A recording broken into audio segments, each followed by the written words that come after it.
Salut à tous, je vous souhaite un excellent début de week-end. Je vous souhaite de bonnes vacances et je vous fais de gros smacks. Voilà, je fais des bisous aux filles, bien évidemment, et je fais des check high five aux mecs. Voilà, merci infiniment pour tous vos commentaires, super, toujours à chaque fois sur les vidéos précédentes. Je vous remercie infiniment, donc du fond du cœur. Et puis, je fais une dédicace à Tétart Homme, à Aika Pokémon, Evan Pokémaster, Perrine LGD, Miss Elec Sprint, Caroline Camus, et puis Lexa Y. Voilà, alors on se retrouve pour débuter ce week-end tranquille, avant le community de demain, samedi. On se retrouve pour une présentation de série. Cette fois-ci, j'ai décidé de commencer par la première série du bloc. Voilà, d'un nouveau bloc, jusqu'à présent dont on n'a pas parlé ensemble, même si des fois on en parle dans les vidéos. Je vous présente AGSS de base. Alors, c'est un bloc absolument extraordinaire. Si vous êtes jeune collectionneur et que vous ne connaissez pas un petit peu les séries, allez sur Pokécardex notamment, balayez les séries, puis regardez un petit peu, même si, entre le scan et la vérité des cartes quand on les a dans une collection, il y a quand même une différence. Mais vraiment, je trouve que AGSS est un des blocs les plus homogènes, déjà, où les illustrateurs ont pris des risques artistiques, graphiques. On a des mélanges qui sont super intéressants, on a des illustrations qui sont classiques, comme on retrouve depuis les 3 générations d'avant, et puis, on a un vent de fraîcheur qui arrive dans cette génération. On a de nouveaux illustrateurs. On a vraiment des choses merveilleuses. D'ailleurs, je vais vous montrer les illustrations de booster de la série 1. Donc, on a OO. On a Lugia qui est vraiment superbe. Et puis, en marge, on a Donphan et Faramp. Alors bon, inutile de vous préciser que, pour ma part, c'est vite vu. Hein. Je préfère OO et Lugia. Mais bon, c'est vrai que ces boosters sont magnifiques. Bah, vraiment de très beaux boosters, ça rappelle de très bons souvenirs. Et alors là, je vous dis même pas le nombre de boosters que j'ai pu ouvrir. Alors le nombre d'anecdotes que j'ai, aussi sur ces ouvertures. Bah, c'était comme si c'était hier. Hein. Voilà. AGSS, ça commence en 2010, en mai 2010, en même temps que la sortie des jeux, éponyme, hein, le même nom. C'est quand même un virage assez important dans Pokémon, hein, parce que les graphistes, enfin les illustrateurs, Pokémon, la franchise, choisit de basculer, de proposer quelque chose de nouveau, autant dans l'encadrement des cartes que dans les dessins, et surtout dans les ultras, et vous allez voir, c'est complètement différent. On attaque. Alors, dans ces séries, on n'a plus des cartes X, comme dans le bloc X, on n'a plus non plus des niveaux X, ou comme dans le bloc platine, on a des cartes Prime. Donc, c'est assez simple, hein. On retrouve certains éléments quand même qu'on avait jusqu'à présent, notamment cet encadrement comme ça en gris, en argent brillant. Mais le cadre est complètement différent et le Pokémon est centralisé. La vue est plus grande. On a vraiment qu'une partie, on va dire le visage, c'est ce qu'on va appeler le visage, hein. La partie de la tête en tout cas, et donc ça change vraiment déjà au niveau physionomie. On commence par ce Faramp. Moi, le Faramp, je l'adore. Alors, dans ces séries, je crois qu'il n'y a pas une carte que je n'aime pas. Je les trouve absolument sublimes. Alors, vous ferez votre opinion, comme d'habitude. Hop, attendez. Parce qu'avant de parler des ultras, je savais bien que j'allais oublier quelque chose. On remonte un petit peu la série pour arriver aux cartes énergie et regarder un petit peu la classe, les cartes. Voilà.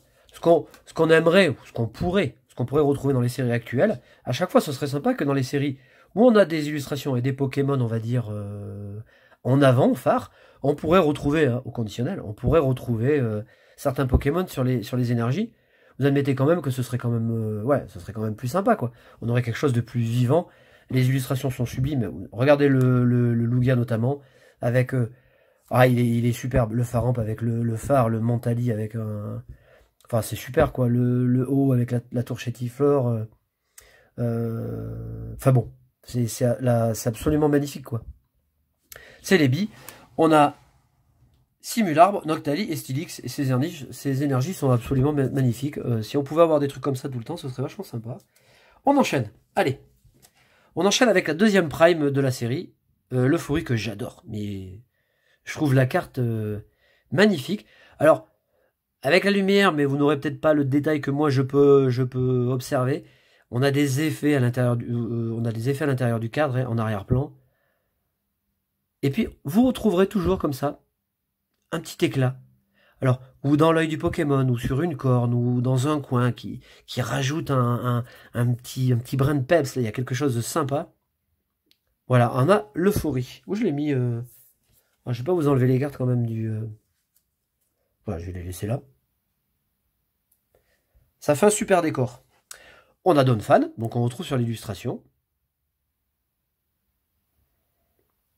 Voilà, là vous voyez la brillance.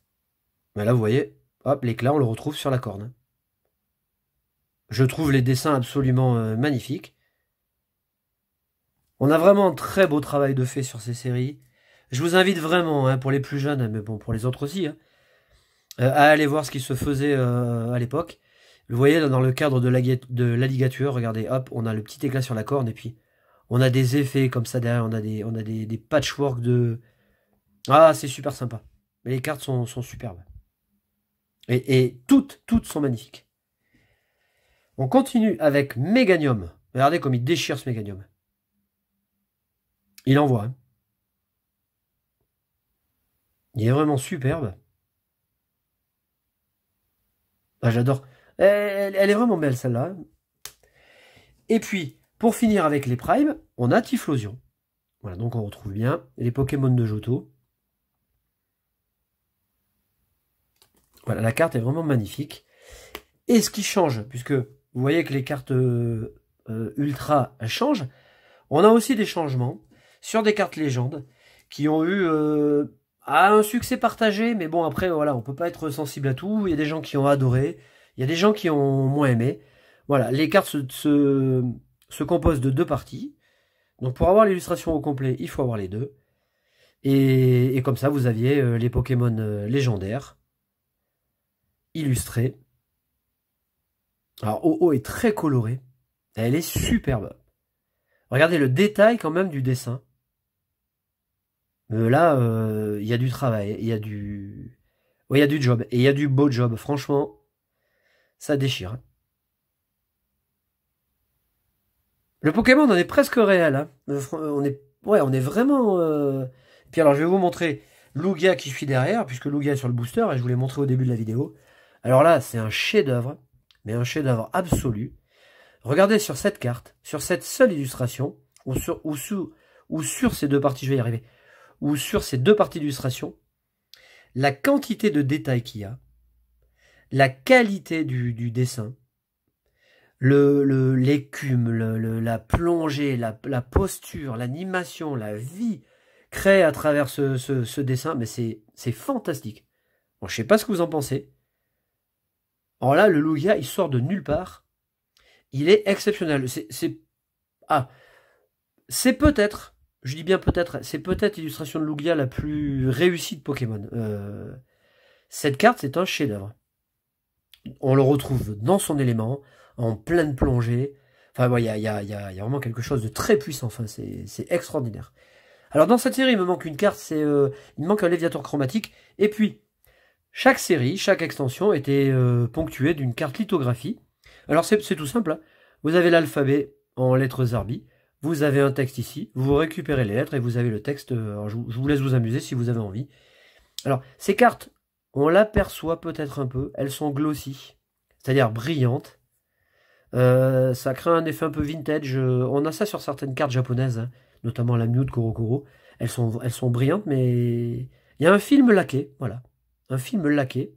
Comme quand vous observez votre frigo, qu'il est tout propre, tout beau. Et ça crée une brillance... ça crée une texture particulière. Voilà pour cette série. Évidemment, les séries AGSS sont dans le classeur, elles sont toutes là. Voilà, une manière de commencer ce week-end avec vous. Je vous remercie encore une fois pour votre fidélité, votre visionnage. Je vous souhaite un bon Community Day à aller chasser avec vos amis, faites-vous plaisir. Je vous souhaite de bonnes vacances et une bonne collection. Salut!